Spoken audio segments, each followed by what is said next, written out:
Uh, uh, Good morning, everybody. I'm Emiko Ogawa of the Prix Ars Electronica. So now we have the two sessions of the pre-forum. This year, we at the Prix Ars Electronica 2019 got 3,256 submissions from 82 countries, which are a lot. And we thank all artists to submit, and also we thank all the jury members who spent not yet, but spent a lot of effort to select this top 15 projects. The session of this year's category is the computer animation category and digital music and sound art category. And the third one is the artificial intelligence and life art category. The computer animation category pre-forum was already over yesterday in conjunction with the expanded animation symposium.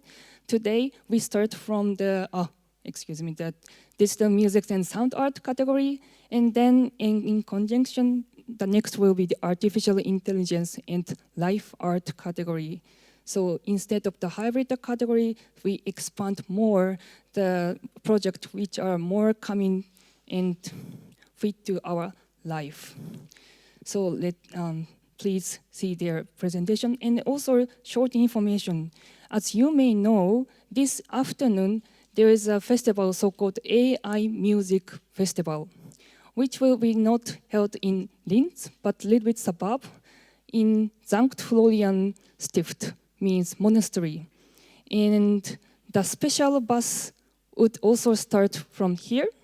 So after the session of the artificial intelligence of life art category, means after 2 p.m., we guide you to the bus station, which is very close to here. And yeah, our info trainer will have the sign, so it should be obvious. The bus would depart 2:15, and the final bus is 2:45. So please follow us and join the AI Music Festival as well. And now I would like to pass the microphone to the jury member of the digital music and sound art category, Shilla Strelka.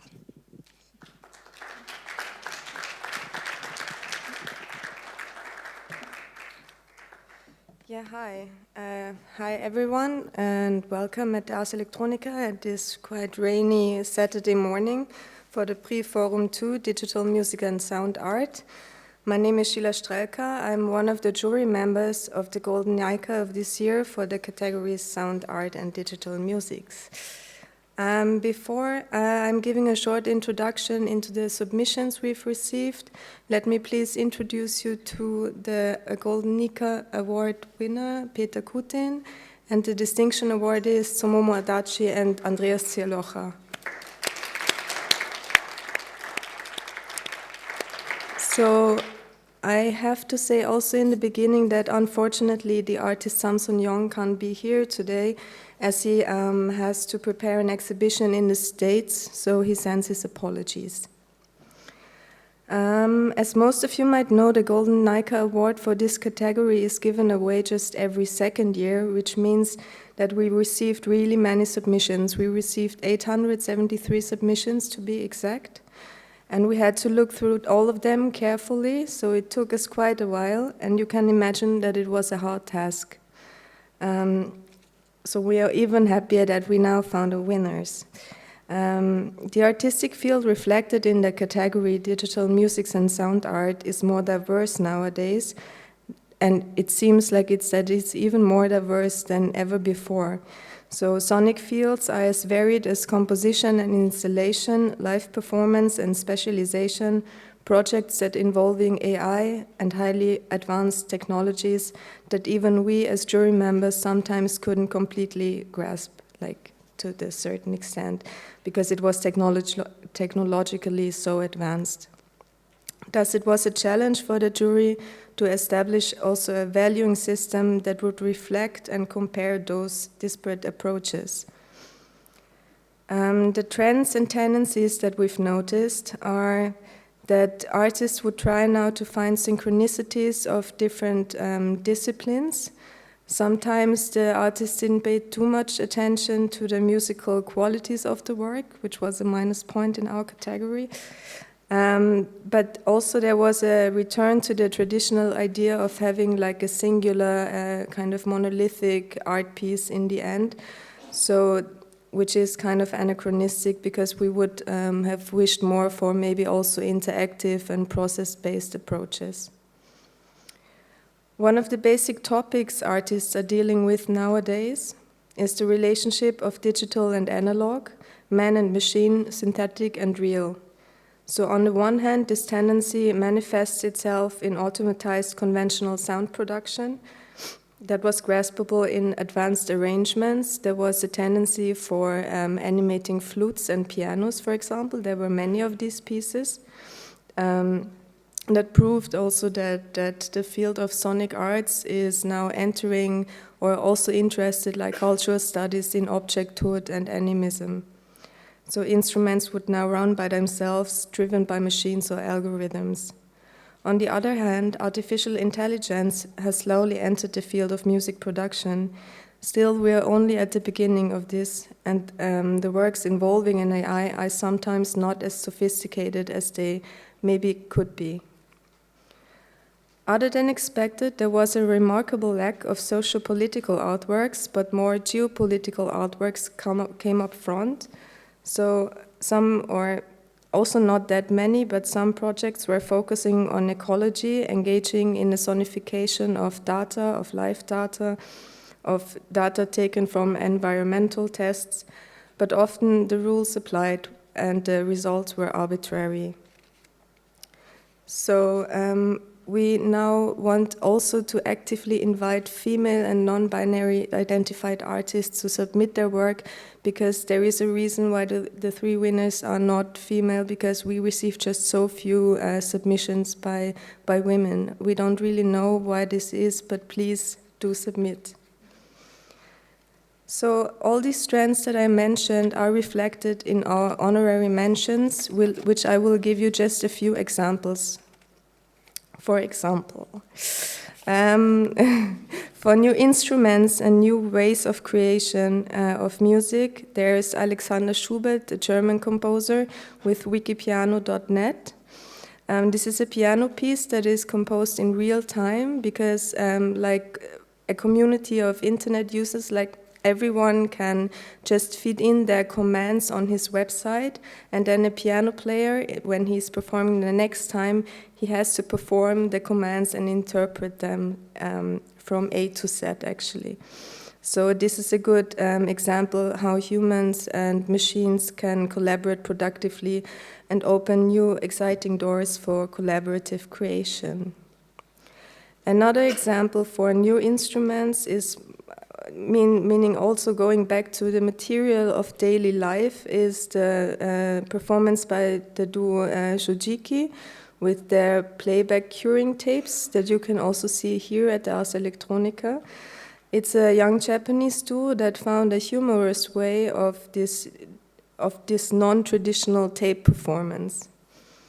Another form of new instrument, kind of more interactive, is the Sine Wave Orchestra's Project Stay that you can see upstairs, which is a participatory installation. So each visitor, usually, I mean now it's like fully hanged, but usually each visitor gets a cathode of, and where he can kind of enter or look for his own sine wave, and then you hang it on a string, and then it's slowly composing this kind of orchestra of sine waves. So examples for site-specific works and works that are concerned about weather sonification are, for example, Asha Stiana's, a Swedish installation artist's work, Sky Brought Down. Asha is sonifying weather data from above, like she has installed a weather data reader above the hospital, so on top of the hospital, and then she has an installation inside the atrium of the hospital that connects different spaces of the building with this atmospheric like weather, like if you have rain outside, for example, you can hear it inside. So it's a very atmospheric piece of work. Then we have Wind from Nowhere by Hain Kang, a Korean artist. This is maybe the most poetic work of this year, because he's transferring wind data that is blowing like somewhere around the globe, so at different weather stations, and transfers it into paper that is shaking in different pace.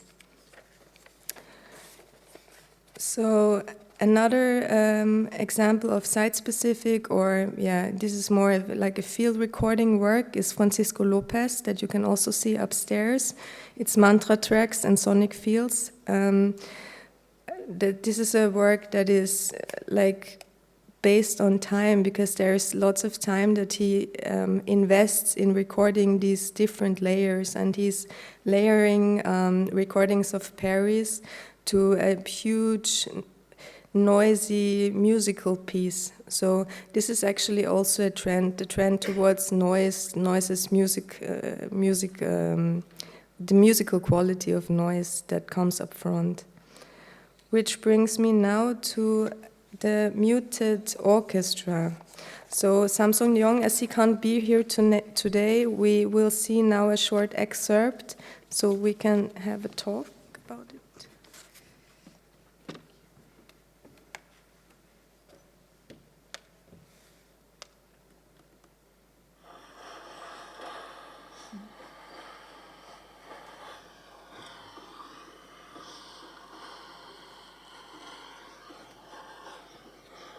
Sorry, sound is not connected, right?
So, as you could see, this was a video about an orchestra which is performing Tchaikovsky's Fifth Symphony, but you cannot hear the symphony, you can only hear the musicians playing the instruments.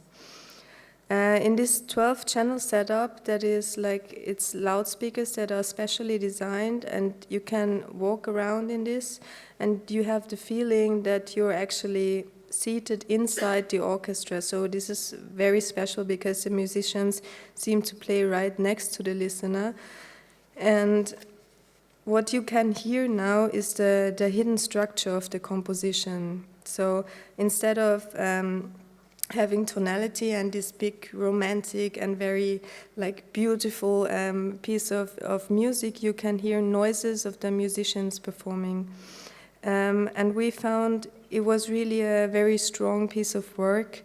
So that's also why he got the Distinction Award, because he's like, this is a completely new approach to listen or to understand a piece of classical music. And at least for my interpretation, it's also a lot about labor, about work as well, like the instrumentalists, because you can hear them breathing and kind of respiring to some extent, and we felt very special. So that was my introduction now, and I will now let us please welcome Tomomi Adachi and Andreas Dzialocha up on stage to present their work.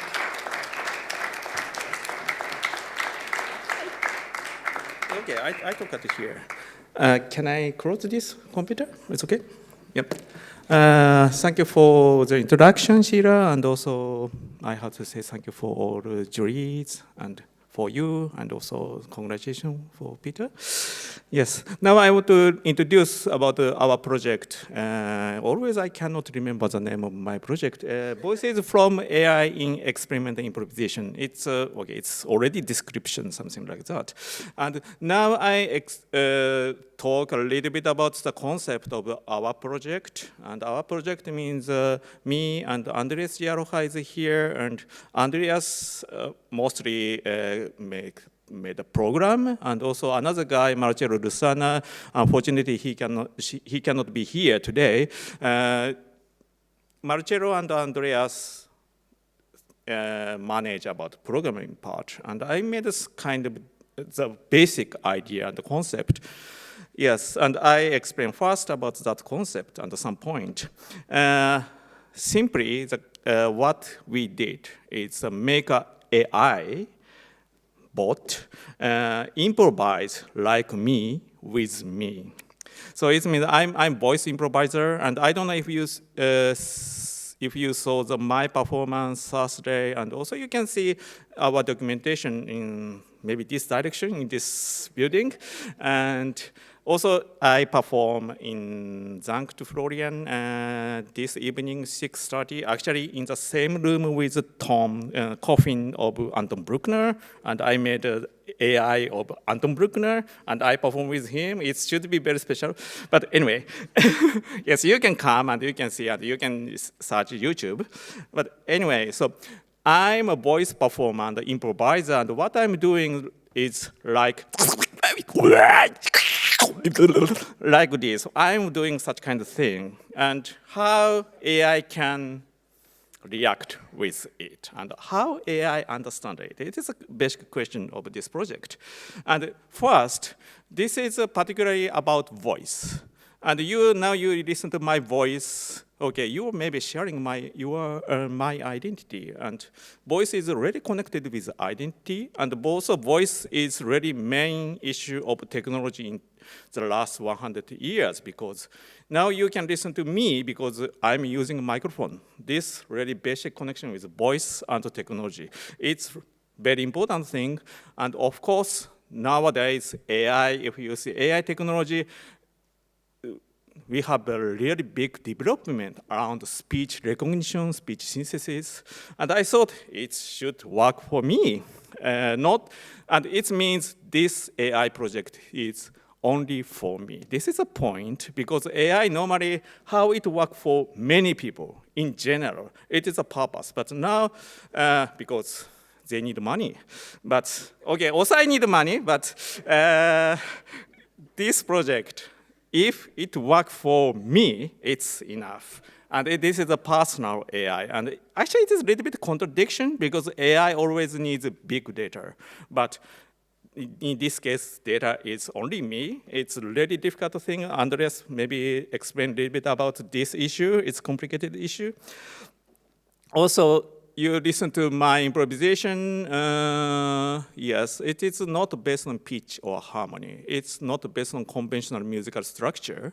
And many AI, improvisation AI already existed. But for example, jazz improvisation, they can do jazz improvisation. In this case, you can indicate this is wrong, this is correct. But for my improvisation, who can say that? Okay, there is no rule or update rule. Okay, how AI can manage it. And question is now, I think it's about how I can communicate with AI. I don't say it is correct or not, but how we can understand each other. And it's a question about understanding. And also, if I use technology, so always I expect I do something I cannot do without that technology. I'm living in Berlin, and Berlin has a really, really good, great improvised music scene. And I can perform with many improvisers. They are so amazing. And I'm so happy in Berlin, but I cannot perform only one person. It is me. And the project is how I can perform with me, and probably AI allows me to do that. It is point. Okay, so in the process, so I asked Andreas and Marcello to make some AI, work like this. And of course I said, okay, now it is working. Well, it is not working, but it's, it's something really intuitive thing. But at the same time now, so we have AI, and what I'm doing is I'm trying to understand what it is doing. It's a somehow complex story because actually, but it is like a communication. So I don't know if you understand what I'm talking, but some people are moving your gesture or something. Okay, maybe they are understanding me. It is like that. And how this kind of communication we can make this kind of communication with the AI. And it's something different from the mainstream of AI, I think. And also it's what artists should do. And yes, and then now I have AI, I try to understand the AI and I can learn from it. So normally AI learn from human beings, but now human beings can learn something from AI. And this is a finally mutual understanding of each other. It is a basic, something really dreamy concept of this project, and what I was thinking at the beginning is like that. And of course, but I don't have any talent for the coding and programming, and even I don't understand what is AI. So this is why, so I need two genius guys, and Andreas and Marcello. And Andreas now here, so he will introduce more practically what we did. Thank you.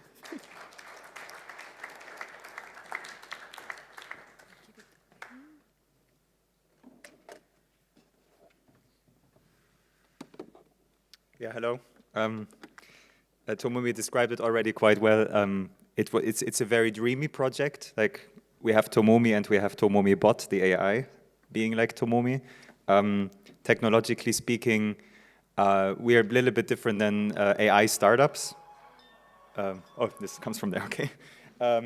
We don't have to promise that our AI is really the best thing in the world and is replacing the humans and is sounding like the next great composer and so on. We just said, okay, what is that AI technology? We just want to use it, and we don't care if it's great. We just want to see what computers are up to and what they're doing, and what is this thing which is so highly praised. And so we kind of took a very naive approach as well and said, let's just take what there is and work with it and see what comes out of that dialogue with the machine, which is maybe a different narrative than I don't know, like startup narrative of like, this is the solution. We just say, okay, we just take it as it is, and we will struggle with it, and that's maybe interesting enough. So let's maybe, if this are computers and if this is what rules our world, then maybe we should give it the agency it has and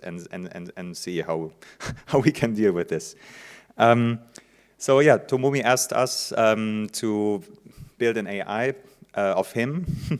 That's a very hard task, and it's impossible. So yeah, lots in computer science is just like faking around, and it starts with separating concerns. So if you have too many concerns, you have a too complex problem, you have to break it down into small parts. So we already have two problems. The first one is we need something which sounds like Tomomi, and second is we need something to behave like Tomomi. Yeah, this is already two different concerns. So we decided, okay, let's not try to bring it all into one, but let's take the first one isolated and just generate sounds which sound like Tomomi. First of all, let's only care about this. what we did here was we just used like state-of-the-art technologies like WaveNet, sample RNN. Maybe you heard about these sorts of algorithms, mainly pushed forward by Google. And we just used them. And we had lots of data sets, Tomomi having around 10 hours of just Tomomi and more. And we feed it like we use this as a data set, feed it an AI with these sort of sounds, and generated more sounds like Tomomi. I show you a little bit. I just play you some examples. So this is, for example, what we got from generating Tomomi sounds with an AI. You just heard how he improvises.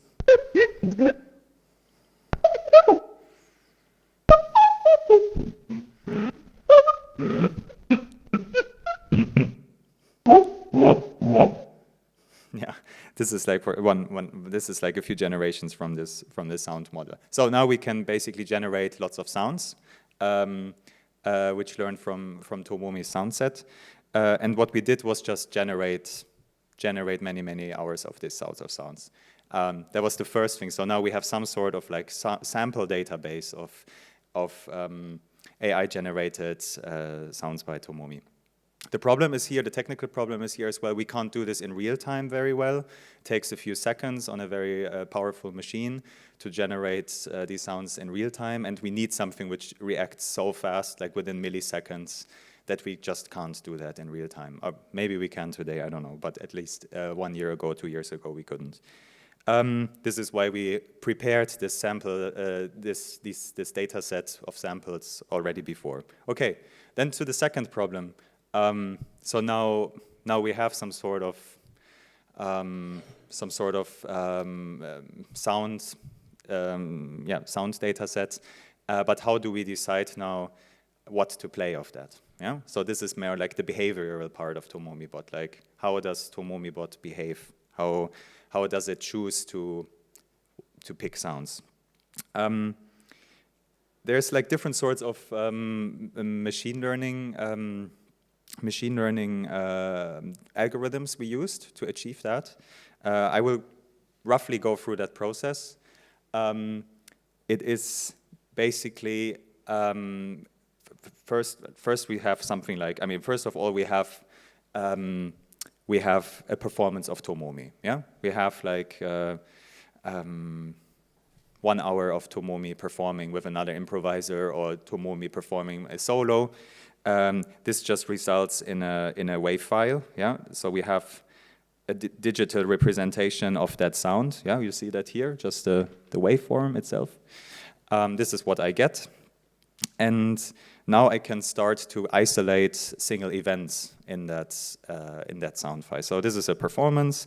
Tomomi gives different signals, like we just heard a few sounds Tomomi is doing, and there's a certain algorithm we can use which is called onset detection. We just see, okay, where are the single events happening in that wave file, and then we just cut them out. So we say, okay, here's a sound, we cut it out, there's another sound, we cut it out, there's a third sound, we cut it out, and this we do for any wave file. Okay, that's quite easy. We just cut out like isolated parts of that sound file. You see these sorry, it's very small, but like these very small lines, these are the cuts. Yeah, so the algorithm was just cutting there, saying like, here's a distinct sound event. Okay, the next thing we're doing is, since we're not interested in pitch, we are not interested in harmonies, yeah, it's a very sound-based approach. We are more interested in frequencies and spectrum of a frequency spectrum in general, not if it's a C sharp or it's a D minor, or this is not interesting for us. We're just interested in the sound quality. So what we do now is we take these samples and make a spectrum analysis of each sample. So we just analyze the sound spectrum and get something like, we just get data out of that, which is some sort of representation of that sound. You can very, like, simply speaking, say, okay, it's a cold sound, it's a warm sound, it's a very rough sound, it's a sharp sound, it's a very soft sound. Like maybe this helps to understand a little bit how we then think about sound.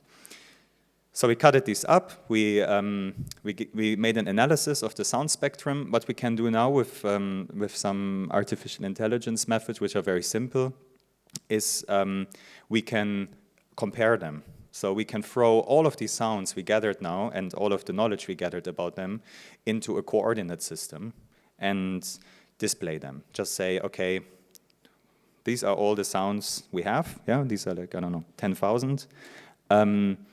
Every point is one sound. And we just project them into a coordinate system and say, okay, organize yourself based on your sound quality. And what you can see here is like the closer the points are to each other, the more similar they sound.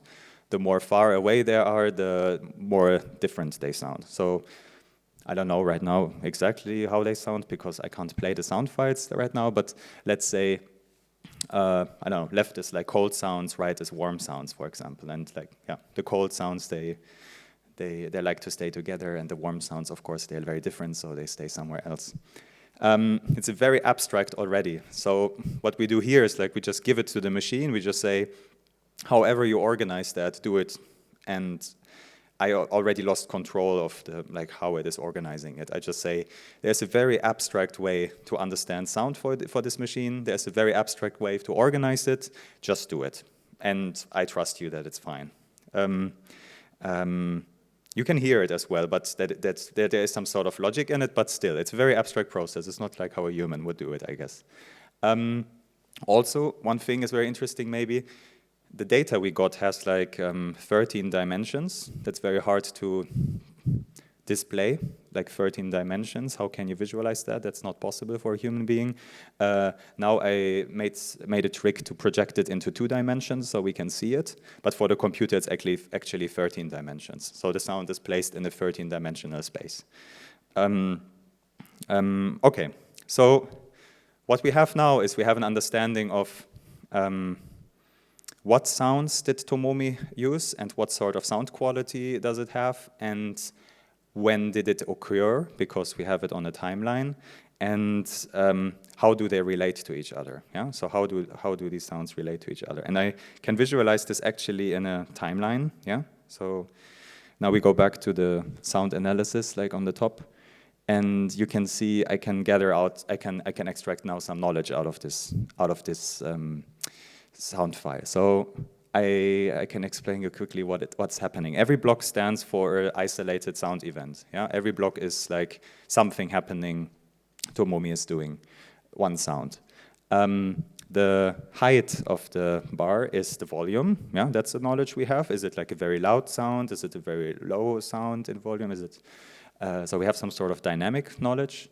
We have a knowledge about the sound quality. This is the colors. Yeah, so the closer the colors are to each other, the more similar they are. Yeah, so for example, you can see in the beginning Tomomi is using always the same sound. It's always blue in the beginning. So you can say like he's doing like for example. That's similar sound in the beginning of his improvisation. It's all blue. You see it in the bottom part. So we have the color, and then of course the duration. Yeah, if it's like a large block, then it's a longer sound. If it's a very short block, then usually it's a very short sound moment. Okay, that's already lots of data we have. Yeah, so what we done is like just generate more and more and more of this sort of data. It's like hours and hours and hours, and this is already. This is already then a data set. We can then bring to a neural network and train that neural network with this data and say, okay, this is some sort of, this is our data. You know now when does something happen, what sort of sound character does it have, and what volume does it have, and then we feed it with an LSTM network, which is a neural network architecture which is specialized on sequences. So we talk about music, we're interested in sequences and things happening over time. This is why this network structure is kind of famous for these sort of data sets. Sorry. Yeah. So it is basically learning sequences of this data, and now I can ask that neural network based on what Tomomi is doing live. Yeah. So now we have the situation, we have this neural network which got trained on that data. We have Tomomi performing live. Then we do the same thing again, but live. We say, okay, what is Tomomi doing right now? What dynamic does the sounds have he has done? Where can we put this in our knowledge about sound spectrum in this graph? How long is the sound he made, and what are the 10 last sounds he made? So we have some sort of knowledge about the past, we have some knowledge about what he's doing now, and this we feed into the neural network again and wait for a response. And the response is then the prediction of how Tomomi would behave based on the data it learned from the past. And this is then synthesized by choosing samples which are very similar to what the neural network decided, and picking the sound from the generated sound files we had from the first step. So this is a little bit the thing. The trick here is, or the beauty here is, like, we can exchange the sound sample set with anything else. So for example, tonight it's Bruckner, because the behavioral part is separated from the sound part, so we can also just exchange Bruckner with Tomomi sounds, or the other way around. Doesn't matter. The behavior will always be based on Tomomi's performance. Just the sound quality. What we learned is the sound quality, not like, not the pitch. So it doesn't matter what sound it is. It just has to resemble the quality. If it's like a soft sound, it can be a soft sound Tomomi makes, or a soft sound a cello makes. It doesn't matter for the AI. So that's quite beautiful. And also what we can do, actually, I didn't talk about it so much, but it's you can also put this system into relation with another improviser. Yeah? So we can also not only learn how does Tomomi perform, but also how does Tomomi perform in relationship to someone else. Yeah? So this is also quite interesting. So we can also have things like how is someone reacting to Tomomi's performance from a concert in Berlin, for example. Yeah. Okay. Yeah. This was some sort of introduction. Yeah. Maybe just quickly saying the code is online. It's open source. You find it on GitHub. So yeah, if you want to play around with it, it's all there. Yeah. Thank you.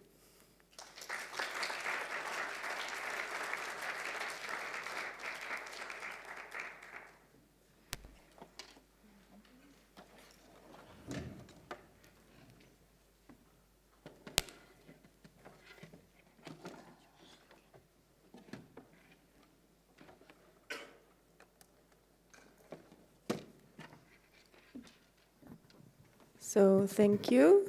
Before we have the Q&A, I want to welcome now Peter Kutin for Torso on stage, the Golden Nica Award winner. And we have the Q&A afterwards. So hi everybody, thanks for coming. Thanks to Tomomi and Andreas for the speech and Shilla for the introduction. The artwork I did is hidden behind the screen now. It's a bit weird to talk about it, but it's based on a system of rotating sound sources, and this is maybe the key element. And I want to step through the process, how I got there to do this, and where the journey I'm on is going to take me. Let's just see. Yeah. So if we can open the image now, this is where it started. Because this was my neighbor, it's Manfred Berl. Yeah, I call him Pearl. And he's not only a great style for clothing, he's a really crazy carpenter. And because I happen to live on the countryside in southern Styria, which is close to Slovenia, and it was a very remote location.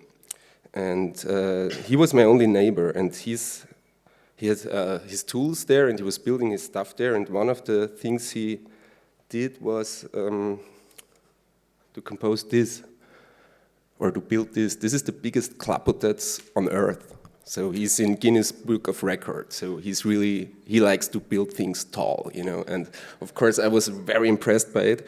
But it's a thing that's very common actually in the wine areas there, because it scares away certain birds that would eat the grapes from the wine before the harvest is done. So for the farmers, it would be necessary to scare them away.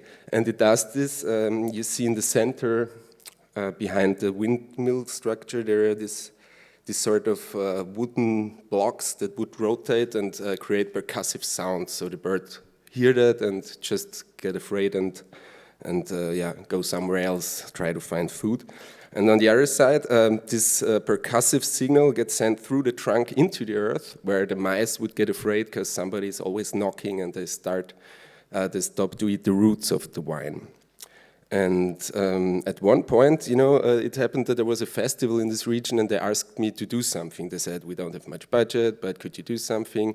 And I was talking to Manfred. I said, if this thing can scare away like birds and mice and maybe other stuff, I will build an electroacoustic clapotets with you, and we scare away the fear out of the village. Because it was, in Austria we have a very special politics situation. The right wing is very strong, and I believe that fear is the root of fascism. And so we were like constructing something like this. You can see it in the background. It looks a little bit like a cross.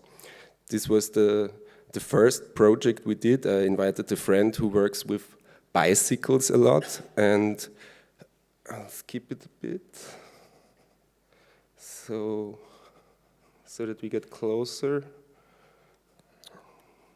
Yeah, there you can see it. So these are these loudspeakers. I found those loudspeakers on an abandoned train station, and I took them with me and sort of repaired them. Also, all the parts it's made of old bicycles. So it's an upcycling process. See, the only thing we bought there is like an amplifier. The rest is like zero money, no budget involved.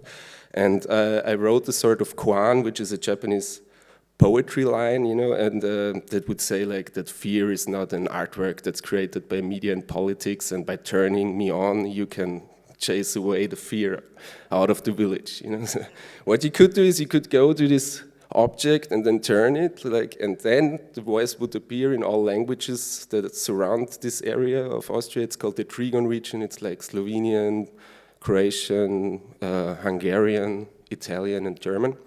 So this coin would then go into the valley and be heard everywhere, because these speakers, they still used. You find them in Linz on the train station, same speakers still. I was laughing a bit when I saw it. So this voice would enter the village, and this neighbor, the other neighbor you could see here, he would freak out totally, call the police, like saying, what's going on there? But we got official permission, so it worked out. And let's see. Yeah, that's the front side. You see, these are very trashy speakers, in fact, but they have a certain character, which I started to love a lot and where you can work with. And now, while I was searching material for this talk, because I'm not so good in documenting stuff, I found this trailer video. I hope the sound works now. Let's try. It's very trashy, but it shows some aspects that I found very interesting for taking it into a composition.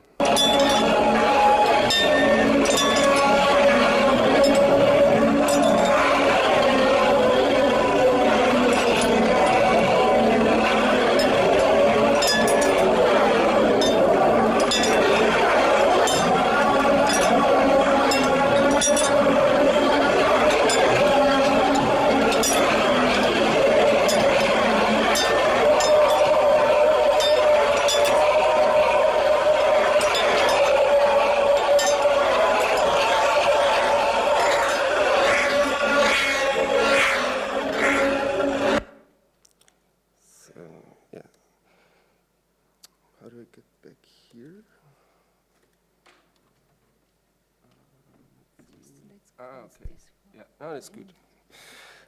So yeah, you could see this. Somebody did this mobile phone video, but there are a few musical aspects that was like when we set it up the first time. I just played some choirs in there to see what's happening, and you have this effect that from a Leslie speaker, this Doppler effect, and you have this kinetic energy that when the speaker gets closer to you, it will get louder.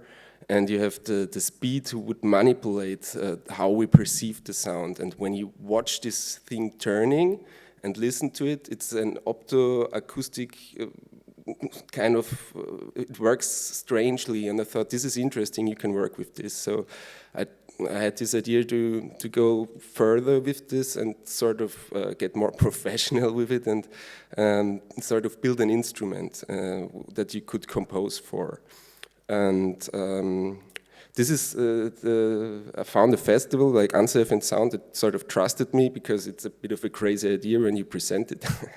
And I got a little bit of more money, and it was still very rough to do it, but I could control then an engine with CV from my computer and make it on 4 separate voices, so it's not monophonic, it's basically a polyphonic setup, or you could call it a classical quadrophonic sound setup that you know from electroacoustic music, but this as this windmill kind of structure that I could like manipulate the speed of it. So this was the first parameter to work with, and I did then a performance at Unsafe and Sound. That's an image. That's basically the object that's now hidden behind the screen. So very, think about that. It's like I don't know when it's going to open at 2 again. So I really invite you to see it here. I won't play videos from the documentation because it's here in real life. So.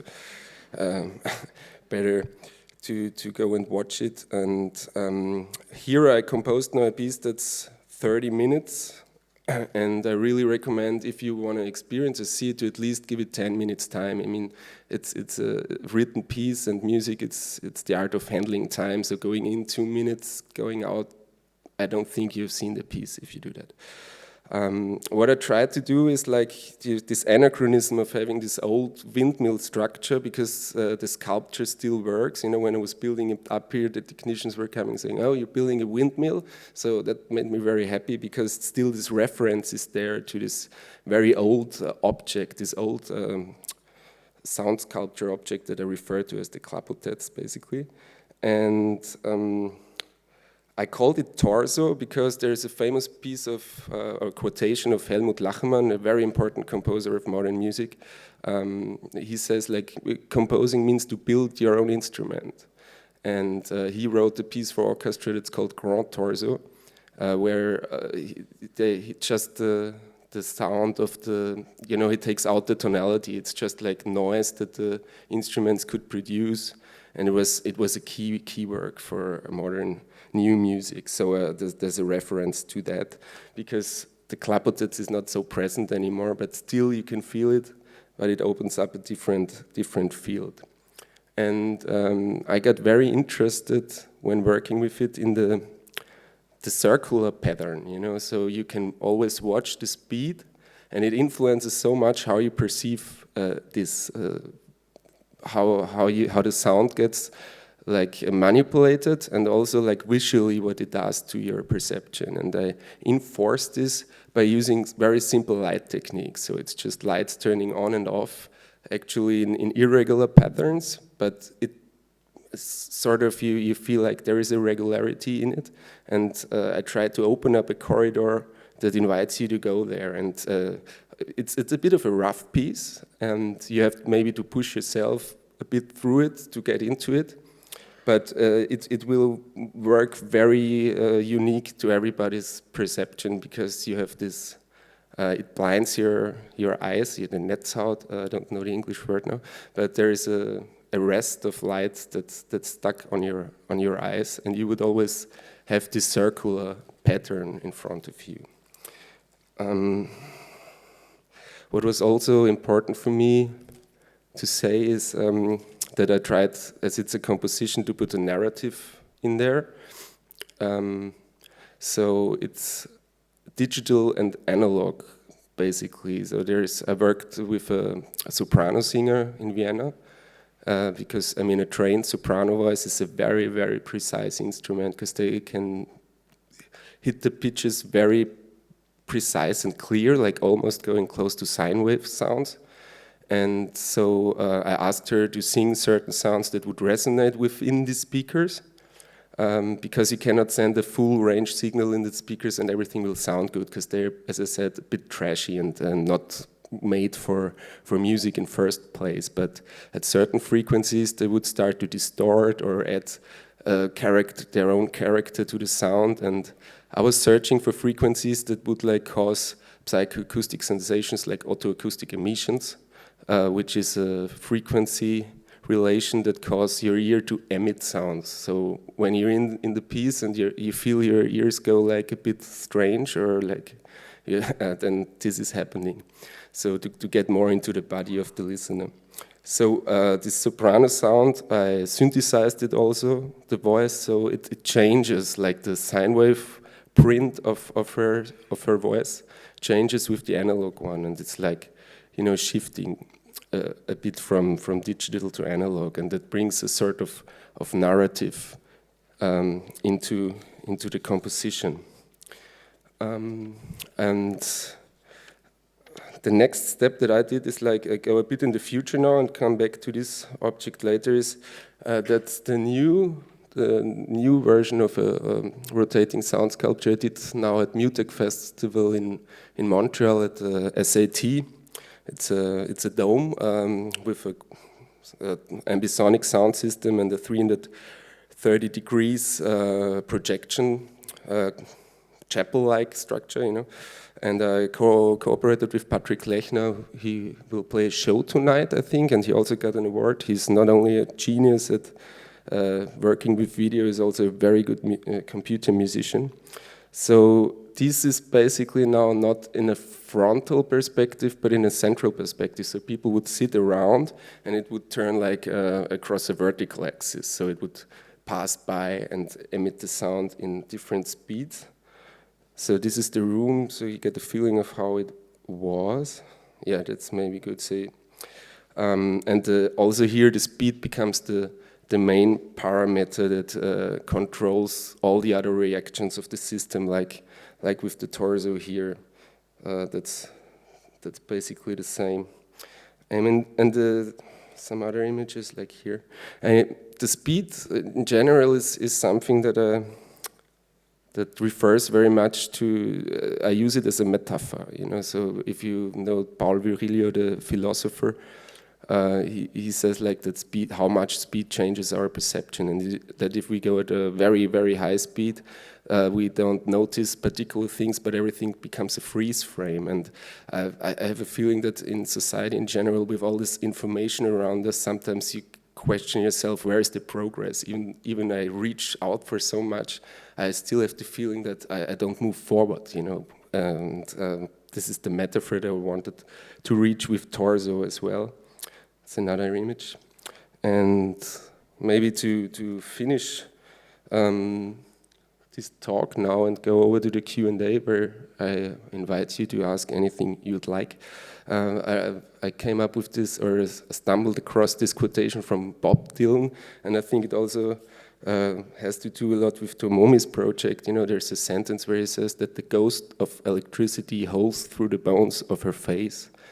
And this is a bit what happens with my piece, but in respect with all these AI processes and how you use it, it's maybe now it's the ghost of digitalization that's holding through the bones of our faces.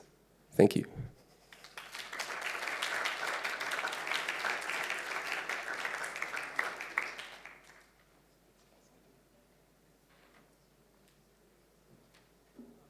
So, is this working? Yeah. We have now this open discussion. If you have any questions, please raise your hands. We have microphones, 2 microphones, and people coming to you. Maybe already now you have a question. Okay, so I will start now. Peter, as this is like the first question, it would be, as this is now presented as an installation, but like the second original version that you showed at the festival, it was like a concert setup. So people would then, like it's 37 minutes long, and when I entered this place, this space, it was a bit problematic to me, because either you enter in the beginning and there's not much going on, it's very slow, it starts slow, and then in the end it really, lots of stuff are happening. So if you have a concert setting and people are seated, they have to sit through these 40 minutes. So what's the problematic, or why did you decide to present it that way here? Because I got the first, because I wanted to show the piece that I got the award for, which was in a concert setup, and I treat it as a composer, and I wanted to write a piece for it and present that piece because this resembles, what I got the award for. Of course, I could have done like a system that controls itself and goes on, but I don't think that this opens this corridor that the piece can open. You know, if you stand through the piece, you get something else than watching it as an installative setup. It's way stronger. That's the reason I don't want to get rid of this quality of the work has. And you're not disappointed to see then the audience maybe leaving after 5 minutes and they didn't really get the full extent of the composition, because it is a composition. No, I'm not sad about this.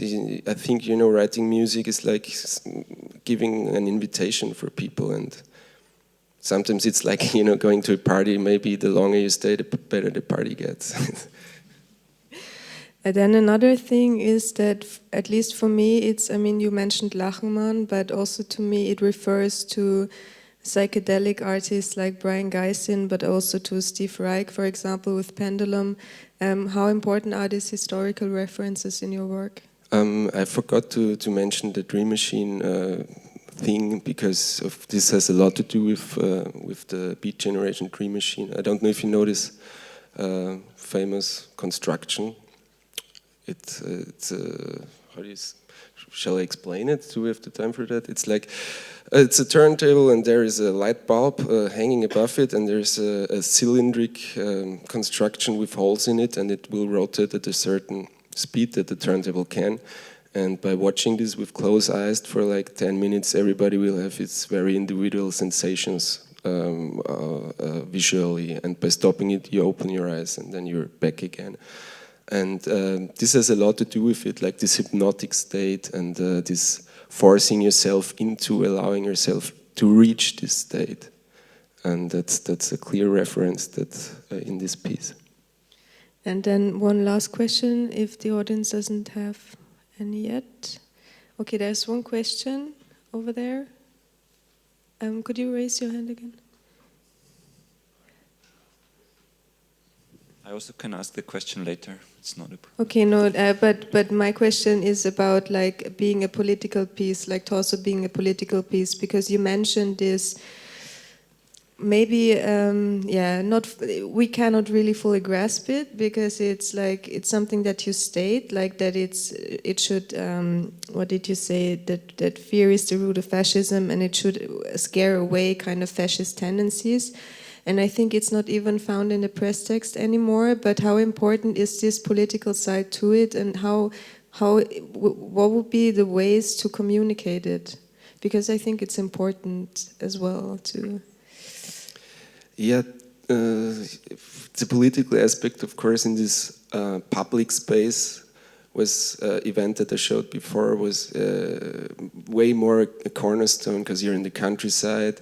You're in an open field, you force people to hear it like almost propaganda that you blow into the valley. It's like in an art context, I really don't want to get to this point where I preach to the converted, and if that doesn't really make sense. Here it's the aesthetics and the artistic quality that count way more for me. I don't think that here it's still a political sort of work. There are references or maybe metaphoric symbols that make you think about the state we live in, but not as this sort of propaganda machine it was before. It's about context and yeah. Mm-hmm. Okay, so now please. Okay, my name is Marius. I have one question for every artist, maybe a little bit more provocative. So Peter, since everyone else is working with AI, it seems you kind of choose to stay with the more analog world. What's your opinion about AI? Is it intentionally that you don't want to go that path? And for Tomomi, wouldn't it have been easier to look for someone that makes similar improvisations at you and is working with the computer maybe also trying to avoid the human communication factor, or is the approach something else? Okay, it's question to me. Yes. First, I want to say because AI is actually this is really nowadays really topic, especially here. But also, I'm doing a lot of things, and I never think AI is only one topic for music at all. It's totally wrong idea, and AI is just one aspect. Maybe it's something technologically. It's one of the most interesting part. Yes. Okay, so the question is a little bit, I want to update that question because, okay, when I start this the AI project, think about it. It's, okay, about I saw many works in this festival, and people think about the relationship between human beings and AIs. But actually, I rather want to think about the relationship between AIs and AIs. It's a little bit problematic opinion, but okay, many people, AI and music, people think how human beings, composer can be replaced by AI. But why you don't think about audience can be replaced by AI? No, I'm not joking because I'm very curious about AI, art for AI, and AI can make art. AI need art for themselves, and also human beings can make art for AI, and it is the most interesting part of AI culture now, and it is what, okay, so technically it's a little bit too early to think about it, but so artist imagination, really we have to think about it, and how we can also recognize the art for AI, for example. It makes sense for us, and it means what is art. And I think this project, our project, is something the first step about it, because also you're talking about the way of presentation. I think it's actually our work. It's a final goal. It's closed room and two bot, my bot, and performing forever. Something what I'm thinking, and what is your position? What human being can do that situation? And maybe we will be extinct, I don't know, but maybe nothing to do with it. But actually, so this is a question: what is art, and what it mean actually human beings? A little bit too much extended question. Also, like to your question in general. I like it. I think there's, I don't know, I recently listened to a podcast, I forgot the name of that person, it doesn't matter, but the person said technology kind of takes away the eroticism of being together. I think it's also like, we're definitely in a crisis of technology, like we stop being together, we stop talking to each other, we're just getting lonely, we get depressed, we get burnouts. So congratulations, this is what we achieved with technology, and AI doesn't make it better. I think there's two ways to do it, to approach this problem. One way is to not do it, to just try to talk to your friends, meet them for dinner. The second thing is to use technology, but as a hacker, and to not be afraid of it, but actually start dealing with computer culture because it's surrounding us every day. And to not be afraid of it, but actually learn that it's fun to play around with it, to destroy it, to build something else out of this, take the power in a certain way. I think also what's interesting with our performances, maybe every time we performed it, there was a 1 hour workshop around it and then a 2 hour discussion. And I think that was very beautiful, also with a very non-technical audience. And I think this is also why it's open source and so on. I mean, okay, it's another problem, not everyone can program, but I think in general, I think the mindset of not being afraid of technology, but rather seeing, okay, there is a certain capitalist narrative of technology and there's a hacker narrative of technology, and this is the one we should strive for. Yeah. So the question was where take a counter position on purpose? Was it like this? Not at all. I mean, this is a piece where I wanted to write music for, and this is the what is the panel? Digital music and sound art. It's not necessary that everybody uses AI. You know, I think it's fascinating and great. I did even a radio play last year for Studio of Acoustic Arts, WDR, where we cloned the voice of Theodor Wiesengrund Adorno, because I thought he's the only one who can really reflect about AI and what's going on in music. So if you listen to this 50 minutes, you will get my whole idea what I think of it. I invite you. Was there another part of the question that I didn't answer? Well, it's okay for you? Oh. Okay. Are there any more questions? Because I think we still have a bit of time left. Otherwise, yeah, Imiko?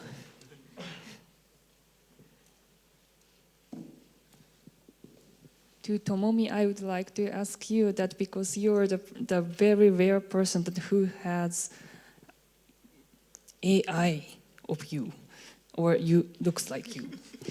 So what do you feel, or how do you feel about your AI partner? Is it more that, how do you feel? So, or are you satisfied with your partner as a AI as a partner, or more the position is more like pet or small kids, or how do you feel? Probably it is a good question. Always I want to answer, actually I am an AI, but it's not true. It's maybe something like kids, child, because I don't have a child. I cannot explain well, but it's maybe if you have a child, it's good, but also disgusting maybe. And it is something like, but nowadays, now I have it. Okay, I cannot deny it. It's I cannot say it is a really good thing or bad thing, but anyway, I have, and I can. Okay, but still, I'm feeling something. It's a kind of the position is I'm stronger, but maybe so someday it kills me.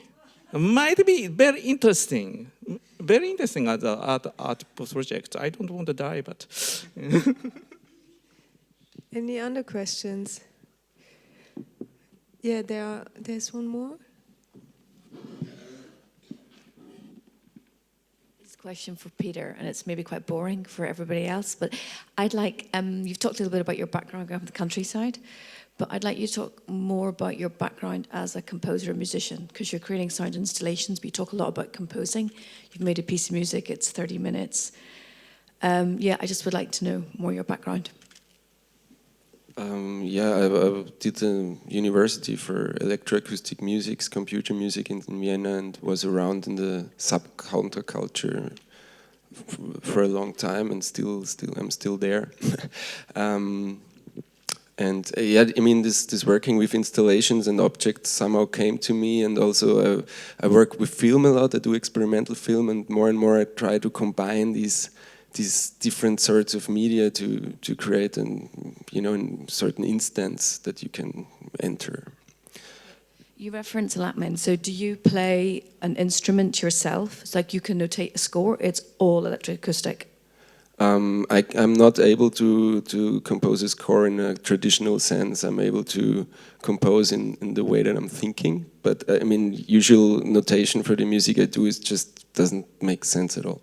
I will work now on a piece which is for an ensemble, but then I need somebody who can translate it for me into the language of a trained musician. So you need a translator. Thank you. So one last question. So I think just in response to the question before the last one, it's what do we lose by anthropomorphizing AI, and what do we gain? Because I think it's just a clever algorithm, as I understand it. It's super clever, but really it's just a process that's been around for a long time. So what are we losing and what are we gaining from the humanizing of it? Yes, it's maybe my approach is a little bit too much romantic, because I'm an artist. artist should be romantic always. And yes, it is somehow, it's, for example, I have no idea, it's really the idea of singularity is really practical.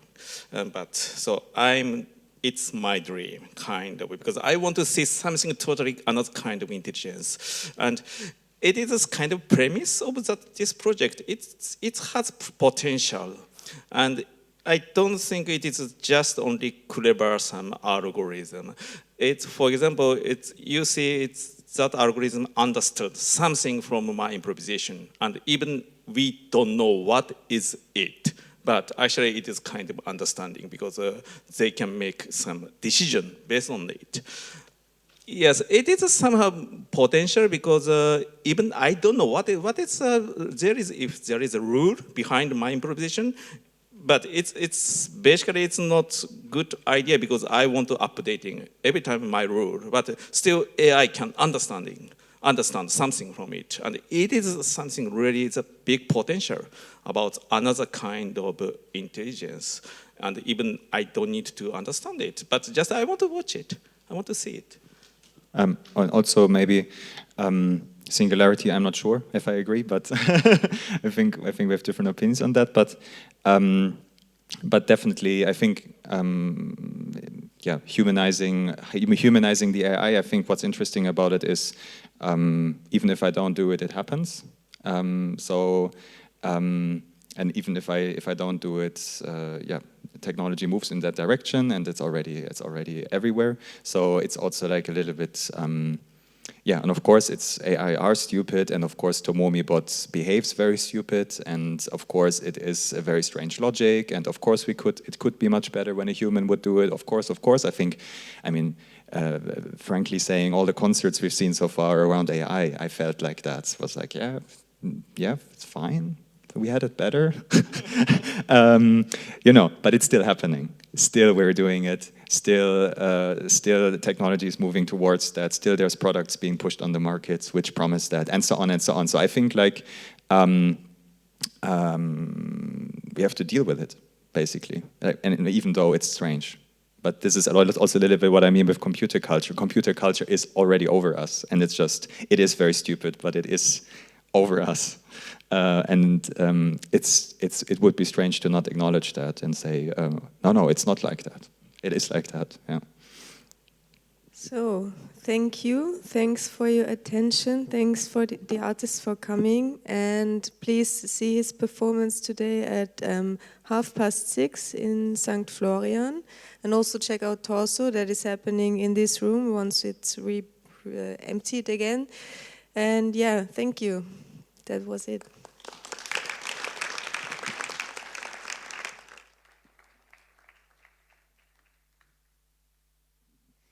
Just for your information, who are interested in from the music category tonight, this afternoon to tonight, that there are 4 performances who got the Honori mention and all the winners. So as Shilla mentioned, that the first one is in the St. Florian Shojiki's performance at 3:30 at the St. Florian.